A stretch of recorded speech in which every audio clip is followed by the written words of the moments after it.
오늘 날씨가 참 좋네요. 창밖을 보니 햇살이 따스하게 내려앉아 있습니다. 이런 날엔 왠지 마음도 포근해지는 것 같아요. 오늘 제가 여러분과 나누고 싶은 이야기는요, 조금 특별합니다. 제목만 들으시면 그게 무슨 소리야 하실 수도 있는데 끝까지 들어보시면 그렇구나, 이게 내 이야기였네 하실 겁니다.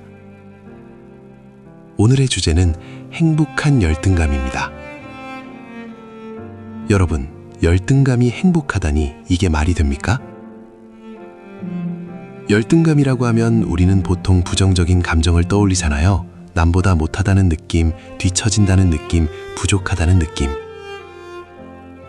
그런데 오늘 제가 말씀드리고 싶은 건 이 열등감이 때로는 우리를 행복으로 이끄는 통로가 될 수 있다는 거예요. 어떻게 그럴 수 있을까요? 지금부터 천천히 함께 이야기 나눠보겠습니다. 먼저 제가 아는 한 분의 이야기를 들려드릴게요. 올해 73이 되신 최영희 권사님이세요. 이분은 평생을 남과 비교하면서 사셨대요. 젊었을 때는 친구들과 비교했어요. 저 친구는 대학도 나왔는데 나는, 저 친구는 결혼도 잘했는데 나는, 중년이 되어서는 자식들을 비교했어요. 옆집에는 서울대 갔는데 우리 애는, 저 집 아들은 대기업 다니는데 우리 애는, 나이가 들어서는 손주들을 비교하셨대요. 저 집 손주는 영어 유치원 다니는데, 저 집 손주는 피아노 잘 치는데, 그렇게 평생을 남과 비교하면서 사셨는데 어느 날 문득 이런 생각이 드셨대요. 나는 평생 누굴 부러워하면서 살았구나. 그런데 나는 정작 행복했던 적이 있었나? 여러분, 우리 나이 되면 다들 비슷한 경험 있으시죠? 남과 비교하면서 살아온 세월. 누구는 건강하고, 누구는 돈이 많고, 누구는 자식이 잘 되고, 누구는 손주가 많고. 그러다 보면 내가 가진 것은 안 보이고 남이 가진 것만 보이는 거예요. 그게 바로 열등감입니다. 심리학자들은 말해요. 열등감은 인간의 가장 기본적인 감정 중 하나라고. 누구나 느끼는 감정이래요. 나만 그런 게 아니라는 거죠. 그런데 문제는 이 열등감을 어떻게 다루느냐예요. 일본의 한 심리학자가 쓴 책이 있어요. 제목이 행복한 열등감이에요. 이 책에서 저자는 말합니다. 열등감은 반드시 나쁜 것이 아닙니다. 열등감은 우리가 더 나은 사람이 되려고 노력하게 만드는 원동력이 될 수 있습니다. 생각해보세요. 내가 부족하다는 걸 알기 때문에 배우려고 하잖아요.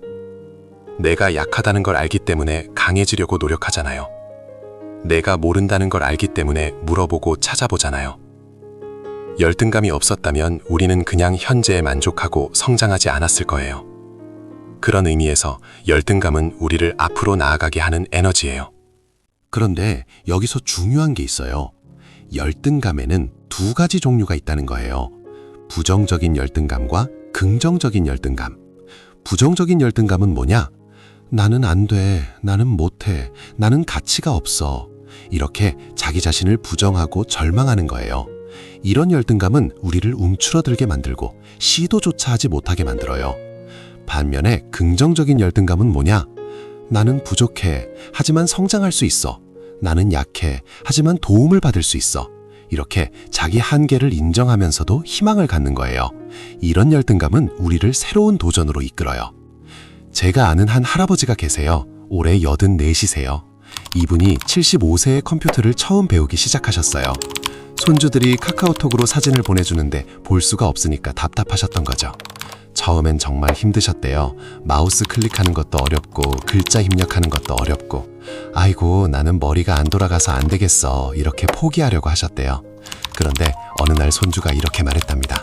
할아버지 괜찮아요. 저도 처음엔 못했어요. 천천히 배우면 돼요. 그 말이 힘이 되어서 다시 시작하셨대요. 지금은 어떠신 줄 아세요? 카카오톡은 기본이고 유튜브도 보시고 인터넷 뱅킹도 하세요. 나는 부족해, 하지만 배울 수 있어, 이렇게 생각하신 거예요. 이게 바로 긍정적인 열등감이에요. 그런데 여러분, 여기서 한 가지 더 중요한 게 있어요. 우리가 신앙을 가진 사람으로서 이 열등감을 어떻게 바라봐야 하는가 하는 거예요. 성경은 열등감에 대해서 뭐라고 말씀하실까요? 지금부터 그 이야기를 나눠보겠습니다. 오늘 말씀을 나누려던 성경 말씀입니다. 히브리서 4장 14절에서 16절 말씀입니다. 제가 읽어드리겠습니다. 그러므로 우리에게 큰 대제사장이 계시니 승천하시니 곧 하나님의 아들 예수시라. 우리가 믿는 도리를 굳게 잡을지어다. 우리에게 있는 대제사장은 우리의 연약함을 체휼하지 못하실 리가 아니요 모든 일에 우리와 똑같이 시험을 받으시니로되 죄는 없으시니라. 그러므로 우리는 긍휼하심을 받고 때를 따라 돕는 은혜를 얻기 위하여 은혜의 보좌 앞에 담대히 나아갈 것이니라. 여러분, 이 말씀이 무슨 뜻일까요? 제가 아는 박순자 집사님 이야기를 해드릴게요. 이분은 평생 교회를 다니셨어요. 60년 넘게 신앙생활을 하셨죠. 그런데 이분이 항상 힘들어하신 게 있었어요. 나는 하나님 앞에 서기가 너무 부끄러워요. 나는 죄가 너무 많아요. 나는 자격이 없어요. 기도할 때도 항상 죄송하다는 말씀만 하셨대요. 하나님, 죄송합니다. 이런 죄인이 감히 기도를 드려도 될까요? 그렇게 평생을 하나님 앞에서 움츠러들면서 사셨어요. 그런데 어느 날 목사님께서 설교 말씀을 하셨답니다. 여러분, 우리가 하나님 앞에 나아갈 수 있는 건 우리가 자격이 있어서가 아닙니다. 예수님께서 길을 열어주셨기 때문입니다. 그 말씀을 듣는 순간 박 집사님이 깨달으신 거예요. 아, 내가 자격이 없는 건 맞아. 하지만 예수님이 나를 위해 길을 열어주셨구나. 그날 이후로 기도가 달라지셨대요.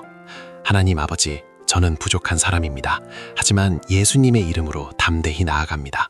여러분, 이게 바로 행복한 열등감이에요.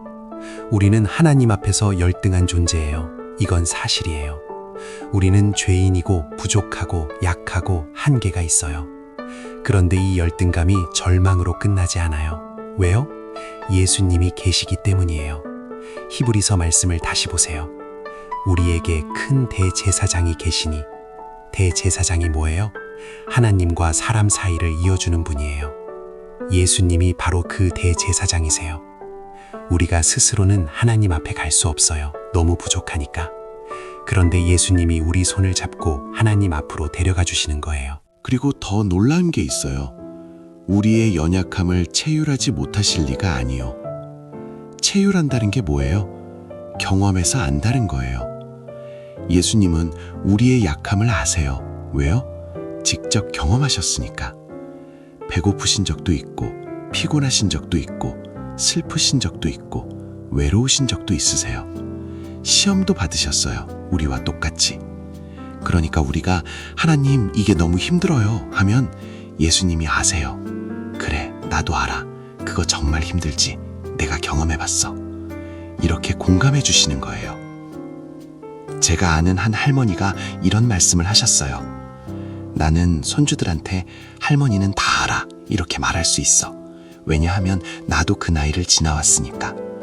그런데 손주들이 나한테 할머니는 몰라 이렇게 말하면 서운해. 내가 다 겪어봤는데. 그 말씀을 듣고 제가 깨달았어요. 예수님도 마찬가지구나. 예수님은 우리 인생을 다 겪어보셨어. 그래서 아시는 거야. 우리가 예수님은 몰라요 이렇게 말하면 안 되는 거예요. 예수님이 다 아세요. 경험하셨으니까. 그래서 히브리서가 뭐라고 말씀하세요? 그러므로 우리는 긍휼하심을 받고 때를 따라 돕는 은혜를 얻기 위하여 은혜의 보좌 앞에 담대히 나아갈 것이니라. 담대히 나아가라고 하세요. 두려워하지 말고 주눅들지 말고 담대히 나아가라고. 우리가 부족한 건 맞아요. 그런데 그게 문제가 아니에요. 예수님이 우리를 위해 문을 열어놓으셨으니까 들어와, 댕찬아, 내가 여기 있어. 이렇게 말씀하시는 거예요. 자, 그럼 이제 구체적으로 어떻게 이 행복한 열등감을 경험할 수 있을까요? 마태복음 5장 3절 말씀입니다. 심령이 가난한 자는 복이 있나니 천국이 그들의 것이며. 예수님이 하신 첫 번째 팔복 말씀이에요. 심령이 가난한 자는 복이 있나니. 심령이 가난하다는 게 무슨 뜻일까요? 영어 성경에는 이렇게 되어 있어요. Black in spirit. 하다는 건 부족하다는 거예요. 하면 열등. 나는 영적으로 가난해. 사람이 복이 있다는 거예요. 그런 사람이 있기 때문이에요. 제가 아는 이철수 장로님, 이분은 사업에 성공하셨어요. 많이 버시고 회사도 그러다 자만심이 생기신 거예요. 있어. 나는 능력이 있어. 나는 혼냈지만 사실 하나님이요. 그냥 습관적으로 그게 전부였어요. 근데 어느 날 갑자기 사업이 망해서 회사가 부도산을 잃으신 거예요. 꾸르셨대요. 하도 아니었습니다. 제가 이제야 얼마나 부족한 사람인지 알겠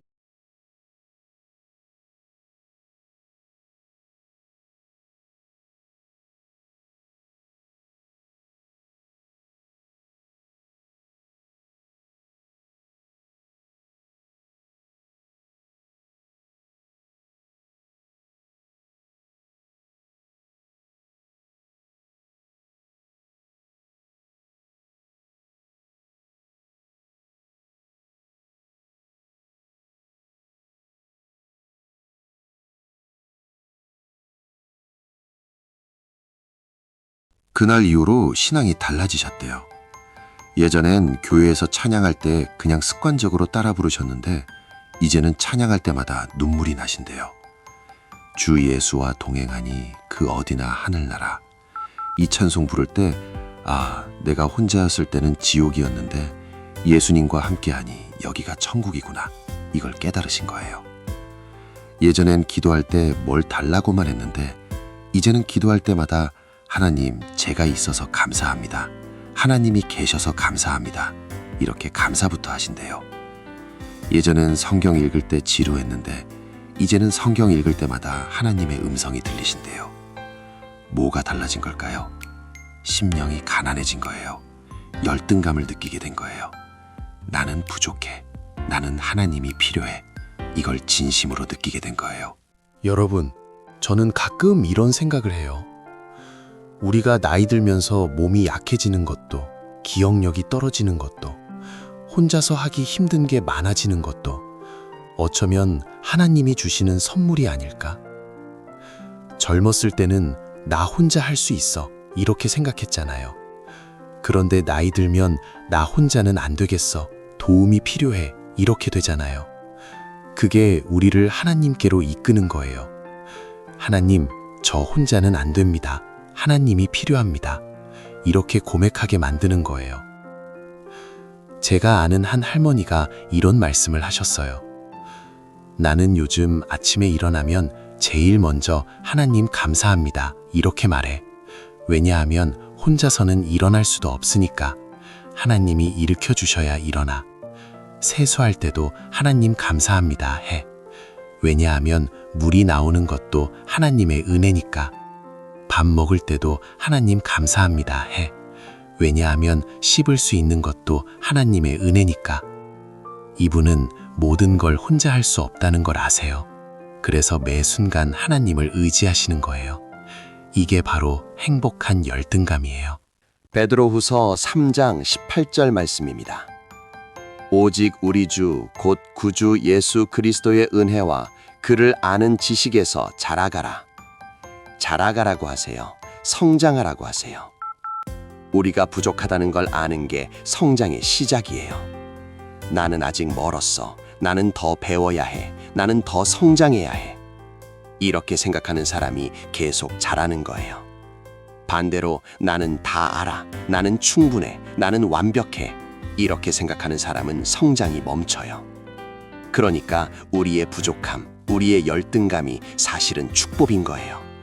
우리를 계속 앞으로 나아가게 만드니까. 자, 그럼 이제 어떻게 살아야 할까요?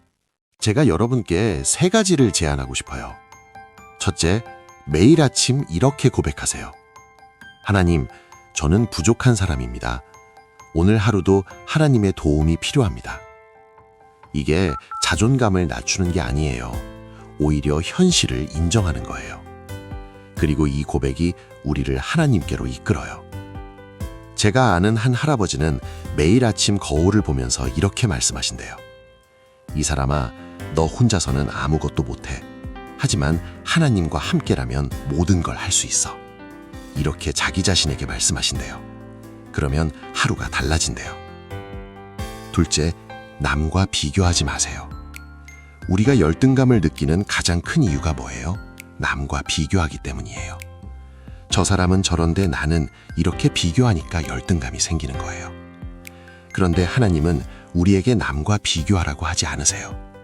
갈라디아서 6장 4절 말씀이에요. 각각 자기의 일을 살피라. 그리하면 자랑할 것이 자기에게만 있고 남에게는 있지 아니하리니. 자기 자신을 살피라고 하세요. 남을 보지 말고. 어제의 나와 오늘의 나를 비교하세요. 어제보다 오늘 조금 더 나아졌나? 어제보다 오늘 조금 더 하나님을 의지했나? 이렇게 자기 자신과 비교하는 거예요. 제가 아는 권사님이 이런 말씀을 하셨어요.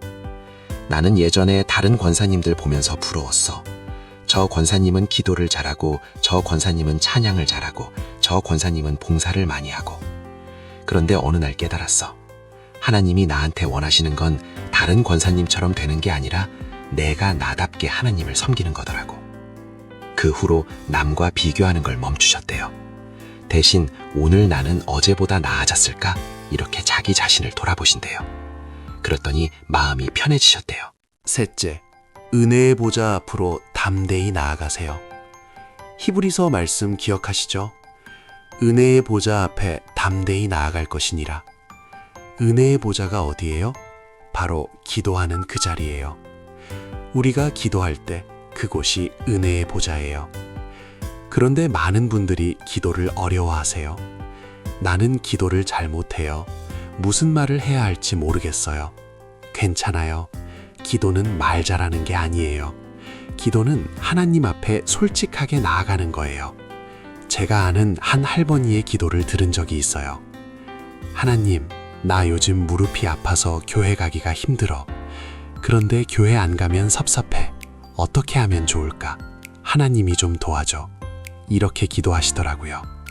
정말 솔직한 기도잖아요. 무릎 아픈 것도 말씀하시고, 교회 가고 싶은데 힘든 것도 말씀하시고, 하나님께 도와달라고 하시고. 이게 진짜 기도예요. 화려한 말이 필요한 게 아니에요. 우리의 부족함을 솔직하게 고백하고 도움을 구하는 거예요. 그게 바로 담대히 나아가는 거예요. 여러분, 나이가 들수록 우리는 더 많은 열등감을 느끼게 돼요. 몸도 예전 같지 않고 기억력도 떨어지고 할 수 있는 것도 줄어들고. 그런데 그게 나쁜 게 아니에요. 그게 오히려 우리를 하나님께로 더 가까이 이끌어요. 하나님, 저는 약합니다. 하나님이 필요합니다. 이렇게 고백하게 만드니까. 그리고 그때 우리는 진짜 행복을 경험하게 돼요. 혼자서 모든 걸 해야 한다는 부담에서 벗어나고 하나님이 나를 책임지신다는 평안을 느끼게 되는 거예요. 자, 이제 마무리하면서 한 가지 간증을 더 나눠드릴게요. 제가 아는 김정혜 권사님이세요. 올해 87이세요. 이분은 5년 전에 남편을 먼저 보내셨어요. 60년을 함께 사신 분이었죠. 남편 떠나보내고 나서 정말 힘드셨대요. 나는 이제 혼자야. 누가 나를 도와주지? 누가 나를 챙겨주지? 매일매일이 외롭고 힘드셨대요. 그러다가 어느 날 새벽 잠에서 깨어나서 기도하시는데 이런 생각이 드셨답니다. 나는 혼자가 아니구나. 예수님이 항상 나와 함께 계시잖아. 그 순간 평생 불렀던 찬송가가 새롭게 들리셨대요. 주 예수와 동행하니 그 어디나 하늘나라. 성우 씨, 나는 이제 알겠어. 내가 혼자라고 생각할 때는 모든 게 두려웠어. 내가 약하고 부족하고 할 수 없는 게 너무 많다는 게 절망이었어. 그런데 예수님과 함께 있다는 걸 깨달으니까 그 약함이 감사가 되더라고. 왜냐하면 내가 약하니까 예수님이 필요하고, 예수님이 필요하니까 예수님과 더 가까워지잖아. 그러면서 이렇게 말씀하셨어요. 나는 이제 아침에 일어나면 옆을 봐. 남편은 안 계시지. 그런데 예수님이 계셔. 오늘도 함께 해주셔서 감사합니다. 이렇게 말해. 밥 먹을 때도 혼자 먹지만 예수님과 함께 먹는 거야. 예수님, 오늘 반찬이 이것밖에 없지만 함께 먹어요. 이렇게 말해. 산책 나갈 때도 예수님, 오늘 날씨 좋네요. 함께 걸어요. 이렇게 말해. 그러면서 웃으시면서 이렇게 말씀하셨어요. 사람들이 보면 혼자 중얼거리는 할머니라고 생각하겠지? 그런데 나는 예수님과 대화하는 거야. 나는 혼자가 아니야. 여러분, 이게 바로 행복한 열등감이에요. 혼자서는 할 수 없다는 걸 인정하는 거예요. 그런데 그게 절망이 아니라 행복이 되는 이유는 예수님이 함께 계시기 때문이에요. 찬송가 가사처럼 주 예수와 동행하니 그 어디나 하늘나라 거기서 오는 밝은 빛이 항상 비추이도다. 우리가 예수님과 함께 걸을 때 힘든 곳도 하늘나라가 되고 어두운 곳도 밝은 빛이 비추는 거예요. 여러분, 오늘 이 시간 우리 자신에게 물어봅시다. 나는 어떤 열등감을 가지고 있습니까? 나이가 들어서 할 수 없는 게 많아졌나요? 건강이 예전 같지 않아서 힘드신가요? 경제적으로 여유가 없어서 걱정되시나요? 자식들이 내 뜻대로 안 되어서 답답하신가요? 손주들과 소통이 안 되어서 서운하신가요? 그 모든 부족함, 그 모든 약함, 그 모든 열등감을 오늘 하나님 앞에 솔직하게 내려놓으세요. 하나님, 저는 이렇게 부족합니다. 이렇게 약합니다. 이렇게 힘듭니다. 그리고 이렇게 고백하세요. 하지만 예수님이 함께 계시니 감사합니다. 예수님이 저를 이끌어 주시니 감사합니다. 빌립보서 4장 13절 말씀입니다. 내게 능력 주시는 자 안에서 내가 모든 것을 할 수 있느니라. 우리 혼자서는 못해요. 맞아요. 하지만 능력 주시는 자, 예수님 안에서는 모든 것을 할 수 있어요. 이게 바로 행복한 열등감이에요. 내 약함을 인정하되 주님의 강함을 의지하는 거예요. 내 부족함을 고백하되 주님의 충만함을 신뢰하는 거예요. 내 한계를 받아들이되 주님의 무한하심을 믿는 거예요. 사랑의 하나님 아버지, 오늘 이 시간 저희에게 행복한 열등감을 허락해 주셔서 감사합니다. 저희가 혼자서는 앞으로 나아갈 수 없음을 인정합니다. 저희가 스스로의 힘으로는 아무것도 할 수 없음을 고백합니다. 하지만 예수님께서 함께 하시니 감사합니다. 예수님께서 저희의 손을 잡아주시니 감사합니다. 예수님께서 저희와 동행해 주시니 감사합니다.